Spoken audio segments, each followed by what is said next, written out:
Hey everybody, this is Allison from Allykatkreations. How are you? I'm hanging in. Gonna finish this off today. The Gospel Q. Before I start, please make sure you hit the like button. Please make sure you subscribe and share if you feel so resonating with my work.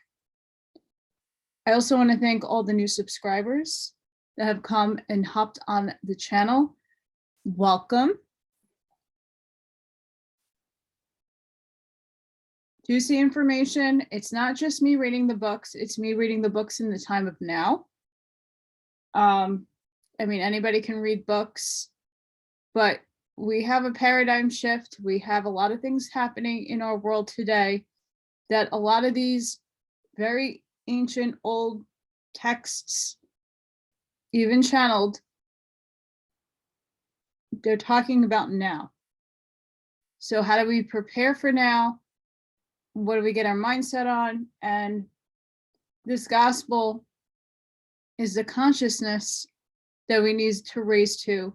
And again, it doesn't matter if you are of Catholic faith or religious. There's a lot of good things in each and every one of the books that I read that can steer us morally as a better unified humanity, because that's where we all need to be. And in order to get there, we really need to awaken everybody, stop the selfishness that continues to happen each and every day. Everybody is fending for themselves instead of unifying. I can't tell you how many people have stepped in and helped me because of my situation, but it's not doing it and paying my bills. And not to say that I don't want to work. It's not that. Can't get work. The mayor of New York City doesn't want to hear about unvaccinated city employees, even though my exemption was unconstitutional. So I live in a communist state. And unless I get extreme amounts of lotto tickets and I hit the ding, ding, ding, I can't move out of here just quite yet. So, and it's to say, it's help your communities. I know that when I do spring cleaning, I clean out a lot of things I don't wear. I donate the clothes. I've donated all of my parents' suits and my mother's dresses and things that were in packages that my mother had, and I could have easily returned them and gotten the money for them, but I give a lot of my stuff away to charity. It's been 4 years since my mom passed, and on countless amounts of stuff, and now unfortunately I have to sell things so that I can live. But yeah, it's about the small things, but looking around your community and asking yourself, how can you contribute? What are you able to provide? If you have abundance in something, share it. If you don't, and like you're in my situation and you're lacking, it's okay. We're all there in some capacity or another.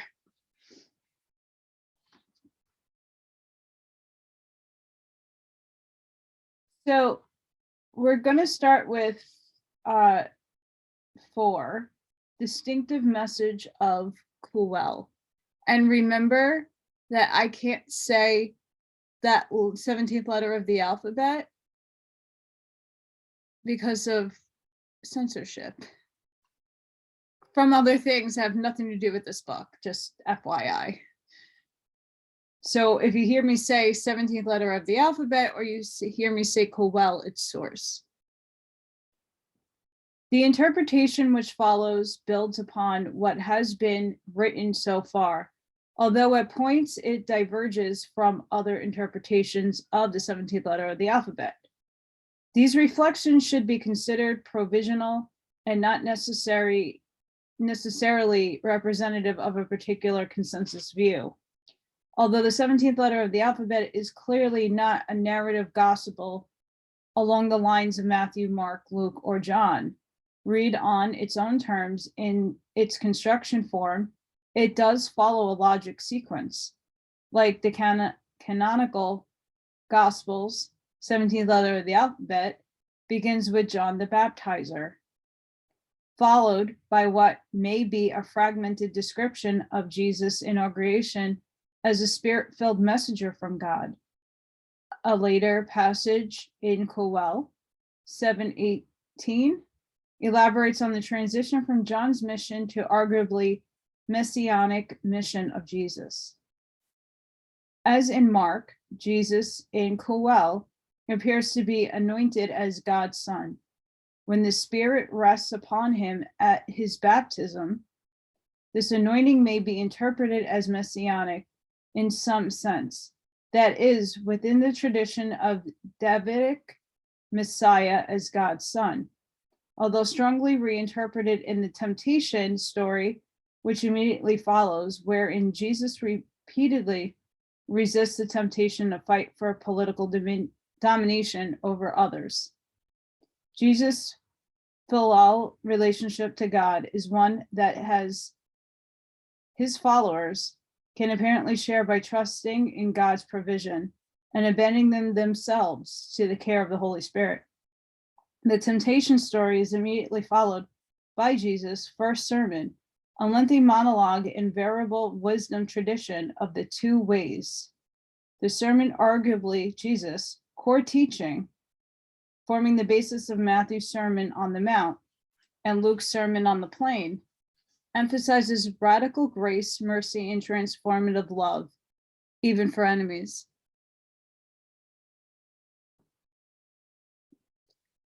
If we're on a stage that God provided for us to experience life in a third dimensional form, and we have to learn from the wicked, the evil, in order to enlighten ourselves and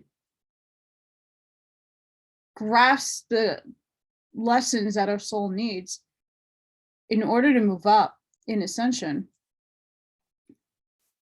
The enemies are just as much as a part of God's universe, even if they are satanic, even if they follow false idolatry, they're still a part of God's universe. And sometimes we want to not forgive these inhumane monsters for the things that they have done, but we have to. We have to, because they're a part of the lessons that we need to learn. Remember, we're all immortal. Our vehicle might die, but our souls don't. So forgive those enemies.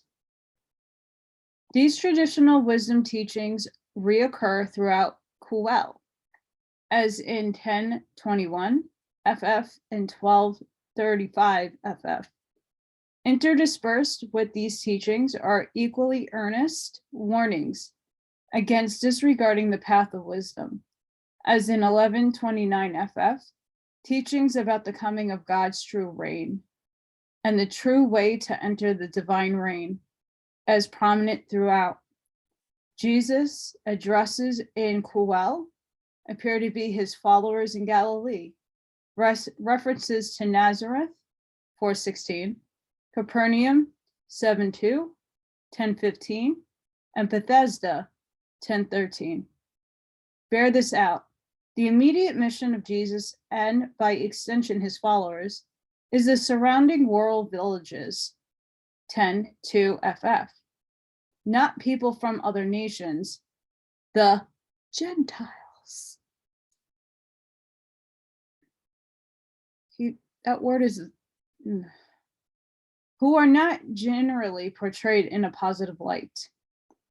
The two exceptions in 7:1 FF and 13:29 appear to function more as critical rhetorical techniques than as precursors of a Gentile mission.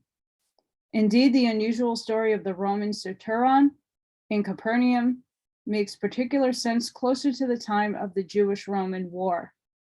The story is clearly anachronistic, since Roman centurions weren't present in Galilee in Jesus' time. But the condemnation of the trusting outsider, in contrast to local leaders, underscores the warning of rejecting the wisdom path. Finally, in the concluding passage of the extant portion of the 17th letter of the alphabet, Jesus describes his followers as carrying on his tradition in leadership positions, 22:30. Consequently, the 17th letter of the alphabet seems to articulate a different view than Mark on the question of Jesus' legitimate successors. The author of Mark clearly downplays the credibility of Jesus' disciples, possibly in favor of Paul's leadership.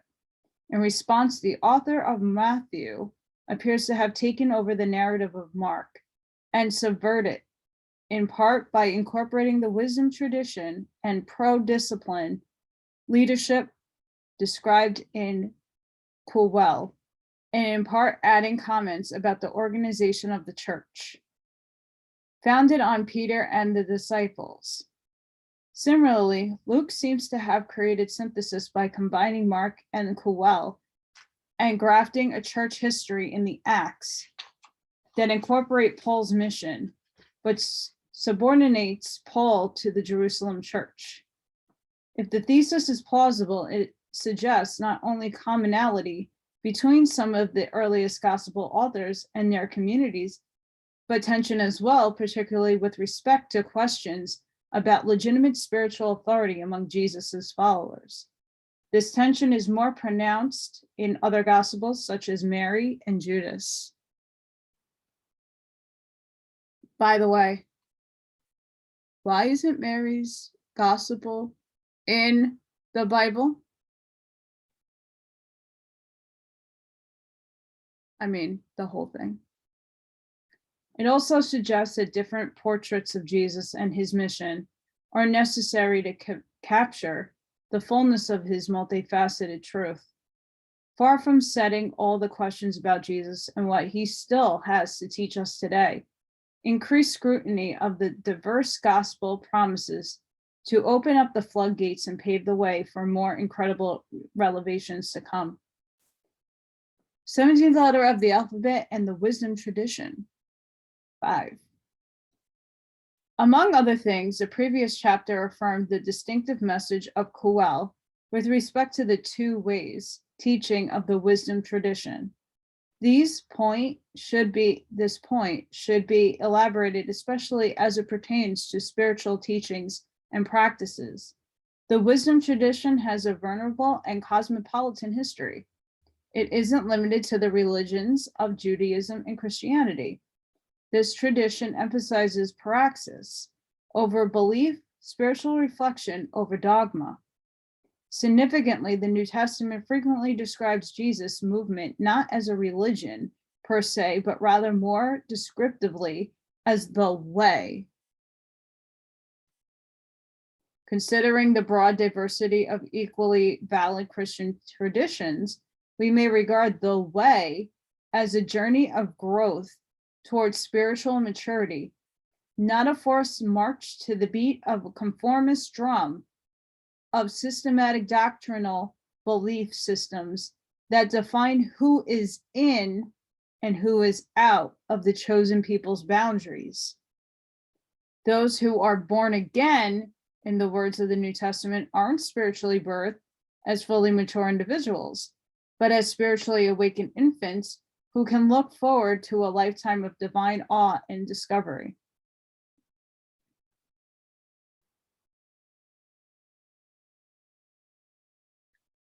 That was major, that whole paragraph. Major. Christ consciousness talks about what the spiritual community talks about in Ascension and the Golden Rule and doing good by others and obtaining the vibration within to rise up, to use your chakras, to clear your aura, your biofield.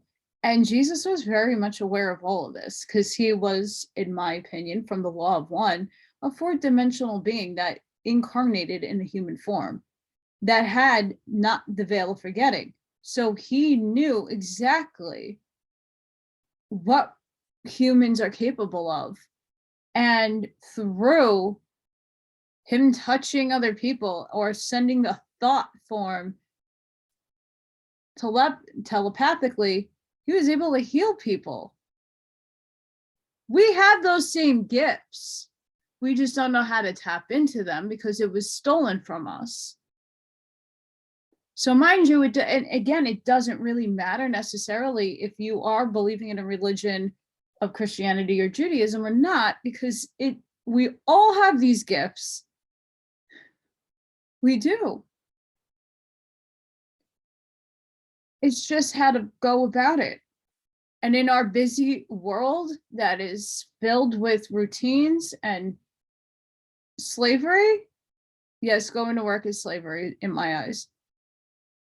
Yeah, you want to work and you want to earn stuff, absolutely. But Jesus sat in the middle of places for hours on end just meditating.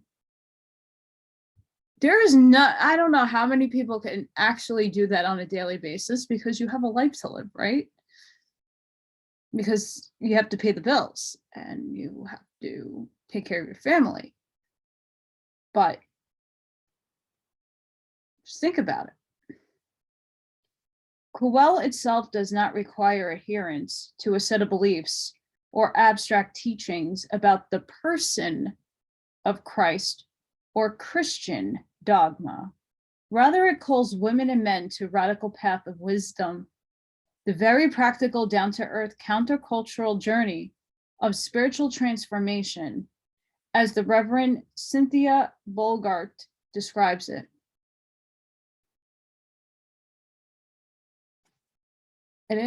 It's down to earth.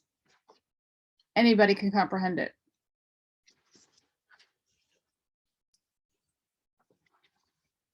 You find the practice, part of the wisdom tradition, still at the base of all the great world religions. It is remarkable how, no matter which spiritual path you pursue, the nuts and bolts of transformation wind up looking pretty much the same. Surrender, detachment, compassion, forgiveness. Yes! Whether you're a Christian, a Buddhist, a Jew, a Sufi, or a Sannyasi, sorry guys, I'm slaughtering that. You will still go through the same eye of the needle to get to where your true heart lies. But the meaning accorded to this spiritual passage varies widely among the traditions. No single tradition perverses the whole of the origin wisdom cosmology. It's true. Put differently, the wisdom tradition has a long history in each of the world's major historic religions. Mahayana, Buddhism, Jewish Kabbalah, Christian mysticism, Islamic Sufism, and similar traditions, both ancient and modern, drink deeply from the same well of contemplative spirituality, and faithful travelers of these diverse ways often speak the same type of language. This does not mean, as some are inclined to think, that all the world religions can be collapsed into a single system, or that the core essence of each can be reduced to a single common denominator. Every world religion is unique. Any attempt to conflate them inevitably results in a smorgasbord of cherry-picked doctrines. In the West, that usually looks like an individuated religion with a generic commitment to neighborly love. But this sausage grinding type of religious idolatry doesn't faithfully represent the uniqueness of a very distinct traditions which could not be homogenized or confused. Those who, like myself, were born and raised as Christians need not to revert religion in order to discover the wisdom path of spiritual transformation. Like other traditions, Christianity preserves its own treasure trove of contemplative and transformative spiritual practices. These include Lectio Divina and centering prayer. Among others, practical exercises in releasing ourselves from the grip of anxiety and limitations and welcoming the indwelling of divinity. in Beauregard describes it, Jesus' own wisdom teaching was not a doctrine of aesthetic renunciation, but rather an invitation to reckless self-abandon to love. Jesus modeled a life of faithful surrender to the unpredictable movement of the divine spirit. Jesus himself describes them more vividly by proclaiming, quote, God's reign, end quote, something that may not be easy to grasp. What is, quote, God's reign, end quote? Quelle doesn't define it, but does describe it in terms of direct presence of the divine. It's coming to be prayed for, and it's not to be sought after. It can be compared to the growth of the impressive tree and to the fermenting of yeast hidden in flour. Its coming won't be observed by the naked eye. Rather, it's to be recognized as already present. Divine healing is evidence of its arrival. It's a new reality arriving on the heels of John's mission, but it's under attack and kept from the people by lawyers. Its central paradox is that in reality, it belongs to the last, and those who are poor, those who are disenfranchised, marginalized, or excluded. Paradox is an integral aspect both of Quelle and of the wisdom path generally. In this spiritual tradition, we receive by letting go. Quote, whoever exalts themselves will be humbled. Whoever humbles themselves will be exalted, end quote. When we empty ourselves, we are filled and become more conscious of our connection with the divine. Jesus recognized his own divine origins and summoned others to follow him on wisdom's spiritual path of divine self-discovery. In 2 Quelle passages, Jesus describes a spiritual perception using the metaphor of the human eye. Over 1,000 years later, another famous mystic, Meister Eckhart, wrote eloquently about our perception of the divine in a similar way. Quote, the eye with which I see God is the same eye with which God sees me. My eye and God's eye are one eye, one seeing, one knowing, and one love, end quote. This is, quote, unitive, unquote, consciousness described in various ways by different traditions. For example, describing the perspective of Jewish Kabbalah, Daniel C. Matt writes that, quote, there is a higher level, a deeper realm. At the ultimate stage, the Kabbalist no longer differentiates one thing from another. Conceptual thought with all its distinctions and connections dissolves, end quote. The fact that unitive consciousness transcends conceptual thought highlights the irony that revelations conceal as much as they reveal. Should there be any doubt about this, just consider the cryptic language of the book of Revelation. Despite its mysterious imagery, however, one passage in Revelation vividly depicts the paradox of enlightenment. Then the 7th and final seal is opened on the divine scroll. The visionary describes nothing except silence in heaven. For most of us, this contemplative moments of experiencing the divine, generally in vision or during meditation, are few and far between. We are physically embodied in a world of binary perception that must be navigated on a day-to-day basis. No one would want to drive a car while experiencing unitive consciousness. The point of seeking the divine isn't to escape the world, but to be transformed so that we can live more fully in the world. Consequently, spiritual does not necessarily mean ahistorical or antisocial. God's reign purifies and transforms inner perception, but it also confronts social injustice and drives out evil, the demonic. The spiritual conflict between the divine and the demonic is most vividly described in the 17th letter of the alphabet, 11:14 through 26. How may we understand these demonic forces in a contemporary post-Enlightenment context. The ancients' depiction of spiritual forces as personal beings, as in the 17th letter of the alphabet, changes contemporary readers to consider this question. Are these demons of ancient literature mythical, metaphorical, or metaphysical? And if they really exist, what are they? In telling description, the demon which Jesus was casting out in Quelle 11:14 was named for the malady which it caused. Specifically, the demon that couldn't speak needed to be expelled from the person who couldn't speak. In other words, the demon that afflicted its victim was identified in terms of physical manifestation. Though it would be anachronistic to argue that Quelle's ancient author shared this understanding, we may nevertheless consider the explanation of a contemporary Jewish mystic, Rabbi David A. Cooper. In physical reality, every move we make is dependent upon electromagnetic energy.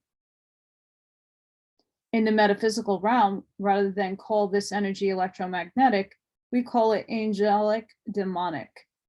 Every move we make is supported by an angel or a demon. Moreover, everything we do creates new angels and demons. They represent lines of force, packets of energy, like light photons, neither wave nor particle, and they cannot be distinguished except through results. The metaphysical magnets associated with the God realms are called angels, and those with the satanic realms are called demons. So we may not need to think of angels and demons as disembodied personalities with self-determination, will, and consciousness. We may just as well think of them as impersonal cosmic energies with positive and negative impacts on our lives. In proclaiming God's reign and calling his followers to do likewise, as in the 17th letter of the alphabet 10:9, Jesus addressed the suffering and brokenness among countless people struggling to survive in difficult circumstances. The simple but not easy path of the wisdom tradition, universally acceptable to everyone, addresses the most basic of human needs.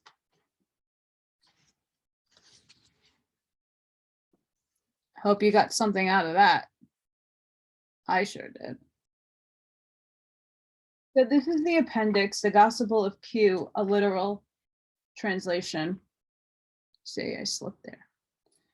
The translation of the 17th letter of the alphabet presented in this appendix has been committed to the public domain. It may be freely copied and used in the whole or in part, changed or unchanged for any purpose. Sorry guys, there's like a bunch of junk in the middle of that. Not junk, but the 17th letter of the alphabet from Quelle, meaning source, is widely believed to have been written in Greek, probably in Galilee sometime between 50 and 70 CE. What follows is a more literal translation that one presented in chapter 2 for a description of the differences between two, see chapter 1. Gaps in the reconstructed text are denoted by square brackets. These represent unknown portions of the text that can't be reconstructed. For instance, John, bracket, bracket, the entire region around the Jordan, bracket.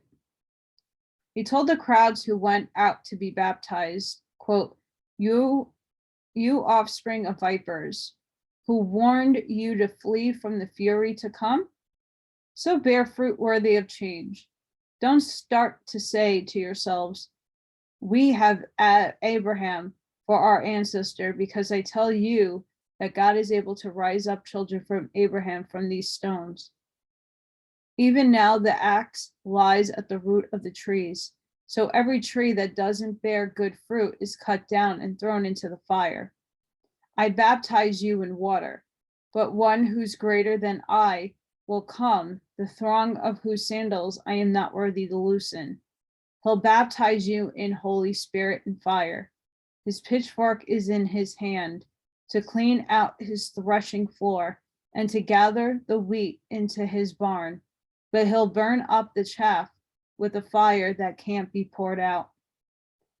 Bracket, Jesus, bracket, baptized, bracket, heaven opened and bracket, the Spirit, bracket, on him, bracket, Son, bracket. Jesus was led by the Spirit into the desert to be tested by the devil. He didn't eat anything for 40 days, bracket. He was hungry. And the devil told him, if you're God's son, tell these stones to turn into bread. And Jesus replied, it's written, a person shouldn't live on bread alone. The devil led him to Jerusalem, set him on the pinnacle of the temple, and said, if you're God's son, throw yourself down, because it's written, God will put God's angels in charge of you, and on their hands they'll bear you up, so that you don't dash your foot against a stone. And I'm going to pause right there, because in Awaspe, the Book of Wars, it says the same thing with Anunnaki. Satan says the same thing. And in reply, Jesus told him, it's been said, don't test the Lord your God. Then the devil took him to a very high mountain and showed him all the empires of the world and their glory, and told him, I'll give you all these if you'll bow to me.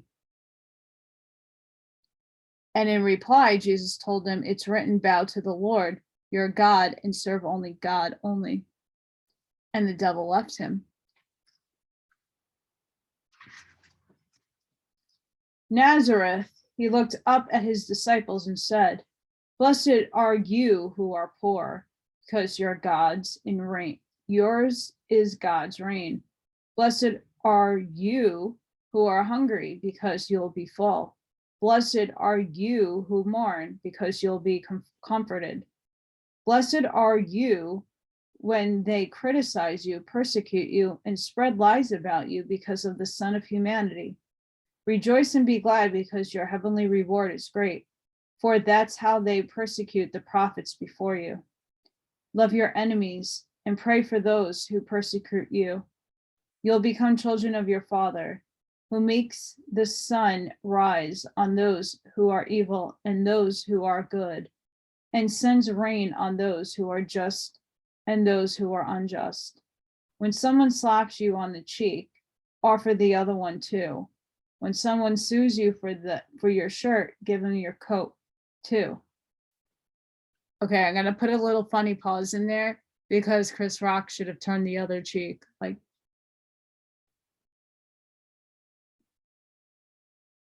theater and distraction. That's all that was, by the way. When someone sues you for your shirt, you give them your coat. When someone makes you go 1 mile, go an extra mile. Give to everyone who asks you. And when someone borrows your things, don't ask for them back. Treat people how you want them to treat you. If you love those who love you, why should you be rewarded? Don't even toll collectors do that? And if you lend to those from whom you expect repayment, why should you be rewarded? Don't even Gentiles do that? Be merciful, just like your Father. Don't judge, and you won't be judged, because you'll be judged the way that you judge, and you'll be measured the way that you measure. Can someone who can't see guide another person who can't see? Won't they both fall into a pit? A disciple isn't greater than their teacher. It's enough for the discipline to become like their teacher. Why do you see the speck that's in your brother's eye, but don't consider the beam that's in your own eye? How can you tell your brother, let me get the speck out of your eye, when you don't see the beam that's in your own eye? You hypocrite! First get the beam out of your own eye, and then you'll see clearly to get the speck out of your brother's eye. No good tree bears rotten fruit, nor does a rotten tree bear good fruit. Every tree is known by its own fruit. Are figs gathered from thorns or grapes grapes from thistles? The person who's good brings good things out of their good treasure, and the person who's evil brings evil things out of evil treasure, because one's mouth speaks from the overflow of the heart. Why do you call me Master, Master, and don't do what I say? Everyone who hears my words and acts on them can be compared to someone building a house on bedrock. When the rain poured and the floods came and the winds blew and pounded that house, it didn't collapse because it was founded on bedrock. But everyone who hears my words and doesn't act on them is like someone who built a house on the sand. When the rain poured and the floods came and the winds blew and pounded that house, it collapsed immediately. How great was its fall? And so when it happened, that he had finished saying these things, he went to Capernaum. A centurion approached and begging him said, "My boy is sick." And Jesus told him, "I'll go heal him." And the centurion replied, "Master, I'm not worthy for you to come under my roof.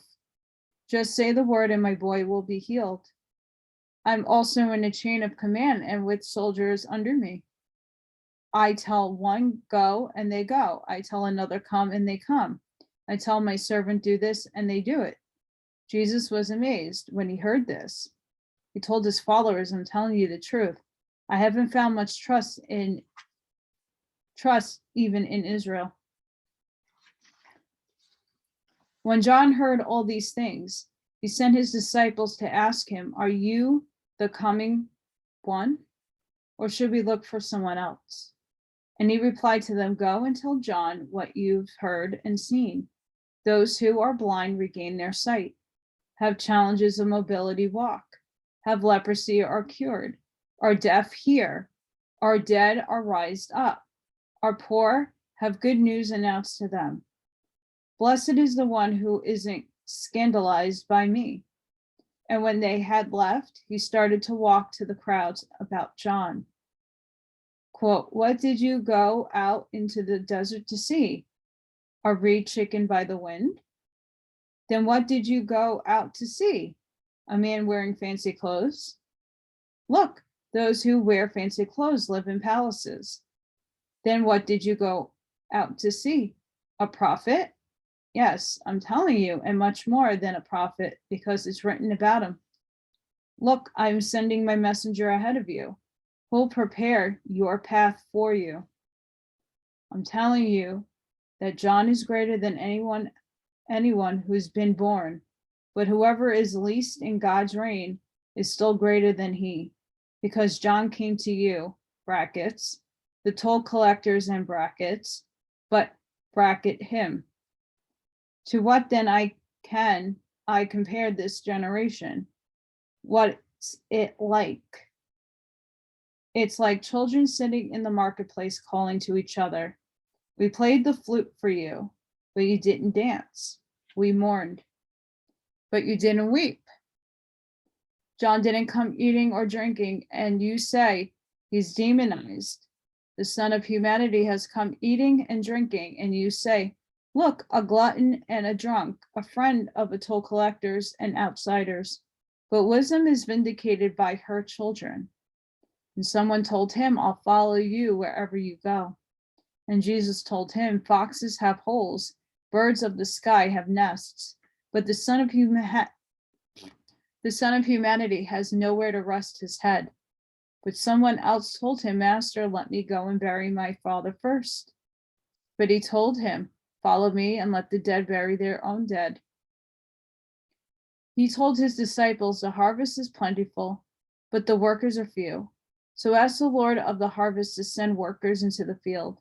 Go, look, I send you out like lambs among wolves. Don't carry a purse, bag, sandals, or staff. Don't greet anyone on the road. Whenever you enter a house, first say peace to this house.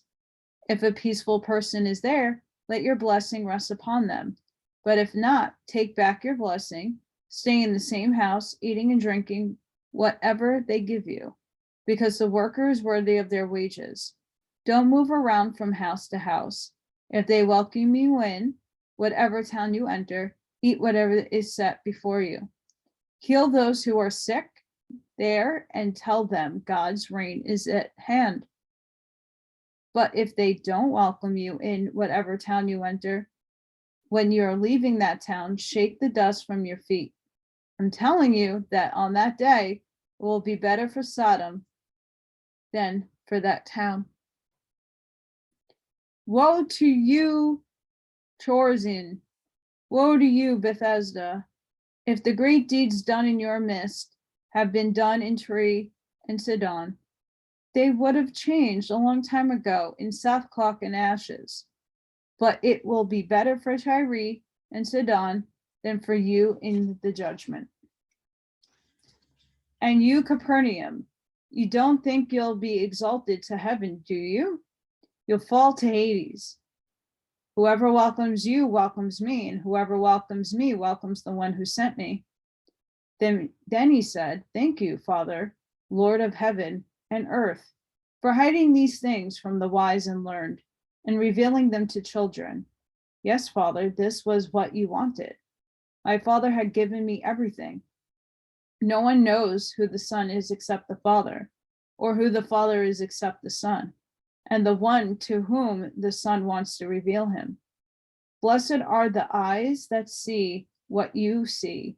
I'm telling you that many prophets and rulers wanted to see what you see, but didn't see it, and to hear what you hear, but didn't hear it.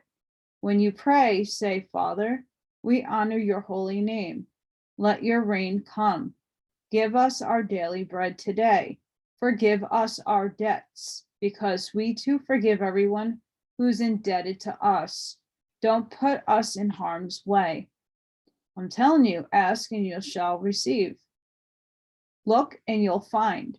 Knock and it'll open for you, because everyone who asks receives. The one who looks finds. To one who knocks, it'll be opened. Which of you would give your child a stone if they ask for bread? Or who would give them a snake if they ask for fish? So if you, evil as you are, know how to give good gifts to your children, how much more are the Heavenly Father give good things to those who ask? He was casting out a demon that couldn't speak. And when the demon came out, the person who couldn't speak started talking. And the crowds were amazed. But some said he cast out demons with the power of Beelzebub, the ruler of the demons. Knowing what they were thinking, he told them, every divided empire is devastated, and a divided house will fall. If the enemy is divided, how will its empire endure? But if Beelzebub gives me power to cast out demons, who gives your people power to cast them out? So they prove you wrong. But if I cast out demons by the finger of God, then God's reign has come to you.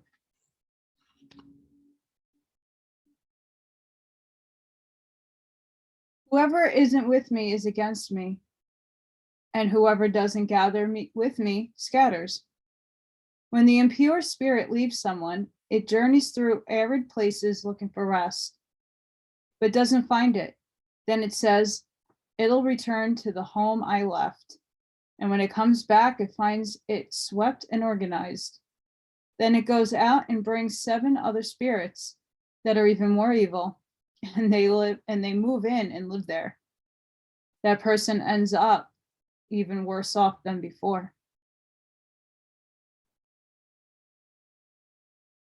Crazy. Some demanded him to show a sign, but he said, this is an evil generation. It demands a sign, but no sign will be provided except the sign of Jonah. As Jonah became a sign to the nativities, so the Son of Humanity will be a sign to this generation. The Queen of the South will rise up in the judgment with this generation and will condemn it, because she came forth the ends of the earth to hear Solomon's wisdom, and look, something greater than Solomon is here. The people of Neve will rise up in the judgment with the generation and will condemn it, because they changed in response to Jonah's announcement. And look, something greater than Jonah is here. No one lights a lamp and hides it, but puts it on a lampstand, and it enlightens everyone in the house. Your eye is the body's lamp. If your eye is single, your whole body is full of light. If your eye is evil, your whole body is dark. So if the light within you is dark, how dark is it? Woe to you, Pharisees! You tither your mint, dill, and cumin, but you ignore injustice, mercy, and trust. You should have done these without ignoring the others. Woe to you, Pharisees! You clean the outside of the cup and dish, but inside they're full of greed and decadence. Clean the inside of the cup and the outside will be clean too. What do you think is happening to the world right now? The cup is being cleaned out from the inside out. Seriously, that's what's happening, guys. Cleaning out the evil so that the light can shine in all places. Woe to you, Pharisees! You love the place of honor at banquets, the front seat in the synagogues, and accolades in the marketplaces. Woe to you, because you're like unmarked graves that people walk on without knowing it. And woe to you, lawyers! You load people with burdens that are hard to bear, but you yourselves won't even lift a finger to help. Woe to you, lawyers! You shut people out of God's reign. You didn't enter and didn't let those enter who are trying to do so. Woe to you, because you build the tombs of the prophets whom your ancestors killed. You prove that you are the decadence of your ancestors. So wisdom said, I'll send you prophets and sages. Some of them they'll kill and persecute. So this generation will be guilty of the blood of all the prophets shed from the beginning of the world, from the blood of Abel to the blood of Zechariah, who died between the altar and the sanctuary. Yes, I'm telling you that this generation will be held responsible, as ours will be too. Nothing is concealed that won't be revealed, nor hidden that won't be made known. Whatever I tell you in the dark, say it in the light, and whatever you hear whispered in your ear, announce from the housetops. Don't be afraid of those who kill the body, but can't kill the soul. See? Instead, fear the one who can kill both the soul and the body in Grinhana. Don't 5 sparrows cost 2 pennies? Yet one of them will fall to the ground without your Father's permission. Even the hairs on your head are numbered. Don't be afraid, because you're more valuable than many sparrows. Everyone who publicly acknowledges me, the Son of Humanity, will acknowledge in front of the angels. But whoever publicly denies me will be denied in front of the angels. Whoever speaks out against the Son of Humanity will be forgiven, but whoever speaks out against the Holy Spirit won't be forgiven. When they bring you before the synagogues, don't worry about how or what you should say, because the Holy Spirit will teach you at that time what you should say. Don't store treasures for yourself here on earth, where moth and rust destroy and robbers break in and steal. Instead, store treasures for yourself in heaven, where neither moth nor rust destroy, and where robbers don't break in or steal. Because where your treasure is, there your heart will be too. So I'm telling you not to worry about your life, about you'll eat, or about your body, what you'll wear. Isn't life more than food and the body more than clothes?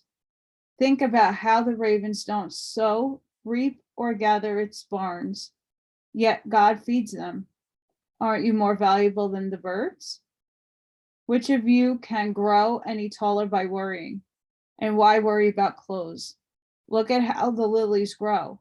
They don't work or spin. Yet I'm telling you that even Solomon in all his glory wasn't dressed like one of these. But if God clothes the grass of the field, which is here today and is thrown into the oven tomorrow, won't God clothe you even more? You have little trust? So don't worry, don't ask. What are we going to eat? Or what are we going to drink? Or what are we going to wear? The Gentiles look for all these things, but your Father knows that you are needed all of them. Instead, look for God's reign, and all these things will be given to you. But know this, if the master of the house had known at what time the robber was coming, wouldn't he have let his house be broken in? You too should be ready, because the Son of Humanity is coming when you don't expect it. Then who is the trustworthy and wise servant who was entrusted by their master to hand out rations to the household at the right time?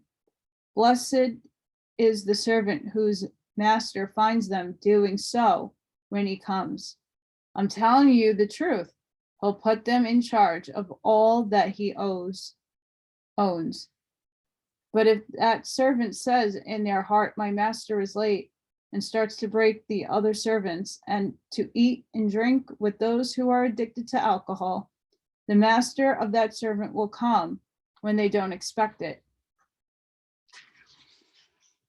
at a time that they don't know, and will rip them to shreds and throw them out with those who are untrustworthy. I came to cast fire on the earth, and how I wish it were already kindled. Do you think that I came to bring peace on earth?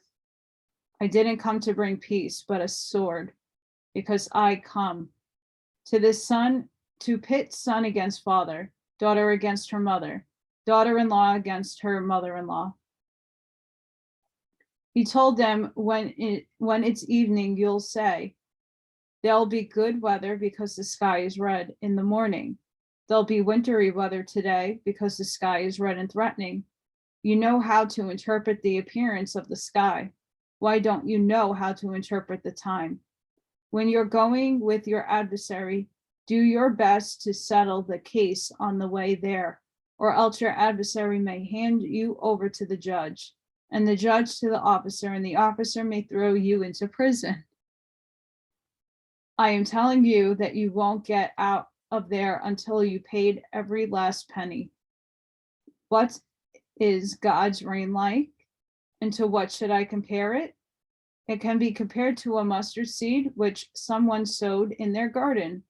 It grew and became a tree, and the birds of the sky nested in its branches.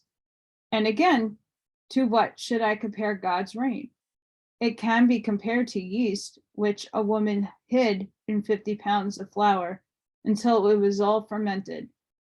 Enter through the narrow door, because many will try to enter, though only a few will succeed. When the master of the house gets up and locks the door, he'll be standing outside and blocking on it, saying, Master, open up for us. But he'll reply, I don't know you. Then you'll start saying, we ate and drank with you, and you taught in our streets. But he'll tell you, I don't know you. Get away from me, you criminals. Many will come from the east and west and dine with Abraham, Isaac, and Jacob in God's reign. But you'll be thrown out into the outer darkness, where there'll be weeping and grinding of teeth. Those who are last will be first, and those who are first will be last. Jerusalem, Jerusalem, who kills the prophets and stones those who are sent to her? How often I would have gathered your children together, like a hen gathers her chicks under her wings, but you wouldn't let me. Look, your house is left abandoned. I'm telling you, that you won't see me until the time comes when you say, blessed is the one who comes in the name of the Lord.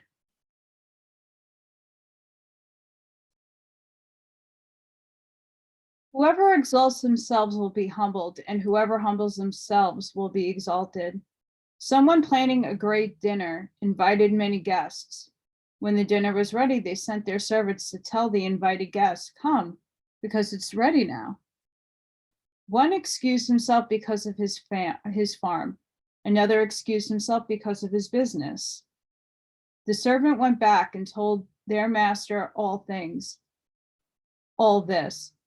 Then the master of the house became angry and told the servant, go out to the highways and urge people to come in so that my house may be filled. Who doesn't hate father and mother can't be my disciple, and whoever doesn't hate son and daughter can't be my disciple. Whoever doesn't carry their own cross and follow me can't be my disciple. Whoever tries to find their life will lose it, but whoever loses their life for my sake will find it. Salt is good, but it's lost its flavor. How can you get it back? It's no good for the soil or the manure pile. It's thrown away. No one can follow two masters because they're either hate one or love the other, or they'll be devoted to one and despise the other. You can't serve both God and Mammon. Very true. The Torah and the prophets are renounced until John. Since then, God's reign has been violated, and the violated plunder it. But it's easier for heaven and earth to disappear than from one smallest letter or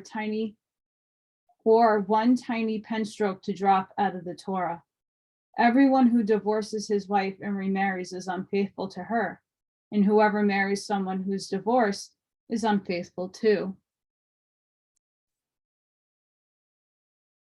There's no way that people wouldn't be tripped up, but woe to the one who causes it. It'd be better for them if a milestone were hung around their neck and they were thrown into the sea, than for them to trip up one of these little ones. Which of you, if you had 100 sheep and lost one of them, wouldn't leave the 99 in the hills and go after the one that got lost? When they found it, I'm telling you that they'll rejoice over it more than over the 99 that didn't wander off. Or what woman with 10 silver coins, if she loses one, wouldn't light a lamp, sweep the house, and look everywhere until she found it? When she finds it, she calls together her friends and neighbors and says, rejoice with me because I have found the coin that I had lost.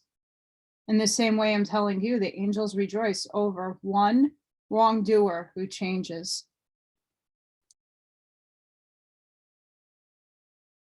If your brother offends you, correct him. If he changes, forgive him. Even if he offends you 7 times a day, then forgive him 7 times. If he had trust as big as a mustard seed, you could tell this mulberry tree, be uprooted and be planted in the sea, and it would obey you. When he was asked when God's reign would come, he replied to them, the coming of God's reign can't be observed, nor will they say, look over here or look over there, because look, God's reign is among you. Sorry, guys, allergies. If they tell you, look, he's in the desert, don't go out, or look, he's inside, don't follow, because as the lightning flashes in the east and is seen in the west, so will the Son of Humanity be in his day. Where there's a corpse, there the vultures will gather. As it was in the day of Noah, so it will be in the day of the Son of Humanity. In those days, they were eating and drinking, marrying and giving in marriage, until the day that Noah entered the ark, and the flood came and swept all of them away. That's what it will be like on the day of the Son of Humanity is revealed. I am telling you, there'll be 2 men in the field. One will be taken and the other will be left. There'll be 2 women grinding at the mill. One will be taken and the other will be left. A certain person went on a trip. He called 10 of his servants, gave them 10 minas, and told them, do business with this until I return. After a long time, the master of those servants returned to settle accounts with him. The first one came and said, Master, your mina has made 10 more minas. He told him, well done, good servant. Since you've been trustworthy with a little, I'll put you in charge of much. The second came and said, Master, your mina has made 5 minas. He told him, well done, good servant. Since you've been trustworthy with a little, I'll put you in charge of much. The other came and said, Master, I know you're a strict man, reaping where you didn't sow, and gathering where you didn't scatter. I went out and hid your mina in the ground. Look, here's what belongs to you. He told him, you able servant, you knew that I reap what I didn't sow and gather what I didn't scatter. So why didn't you invest my money with the bankers? Then, when I returned, I would have gotten it back with interest, which is wrong with our society today. So take the mina away from him and give it to the one who has 10 minas, because everyone who has will be given more, but whoever doesn't have will lose even what little they do have. Me. You who follow me will sit on the thrones, judging the 12 tribes of Israel. And that, my friends, is the end of the Gospel of Quelle. I hope you enjoyed this little tiny read.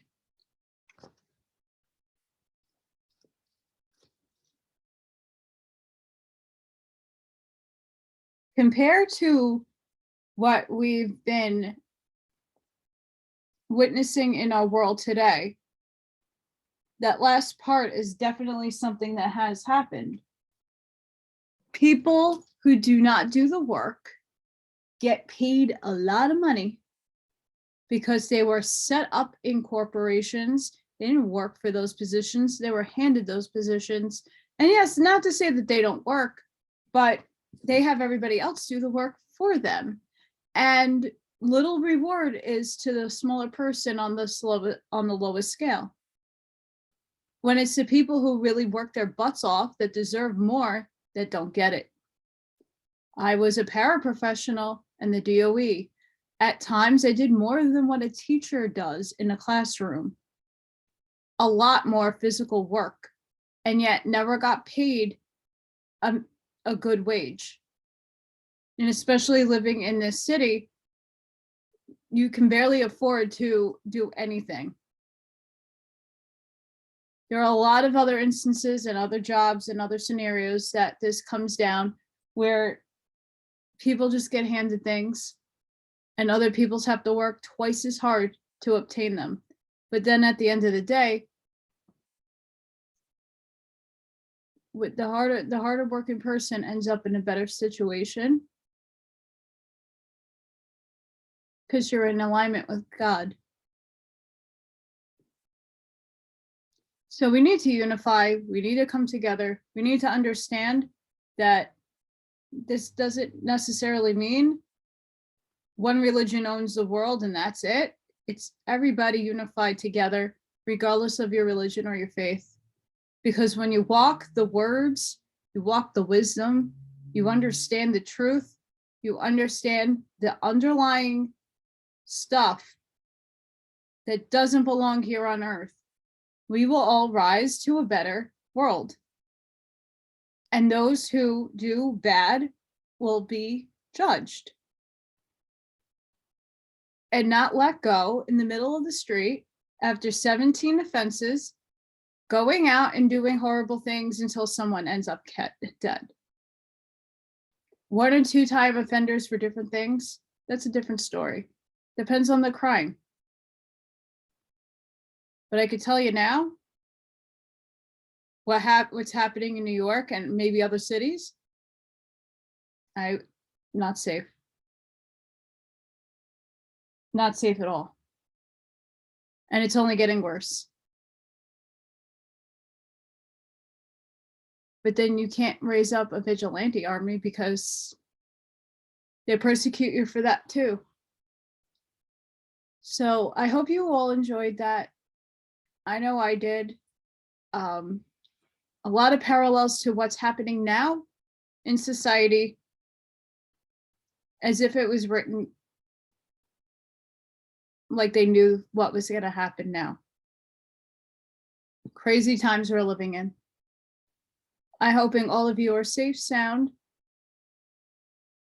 filled with love and unity, looking beyond the exterior and going within. Sending each and every one of you love and light. If you can give me a love donation, that would be amazing. But if not, a thumbs up, a subscribe. Definitely helps me out, gets the algorithms out there. And I'll see you on the next one. I got a new book I might introduce today. We'll see. Bye, guys.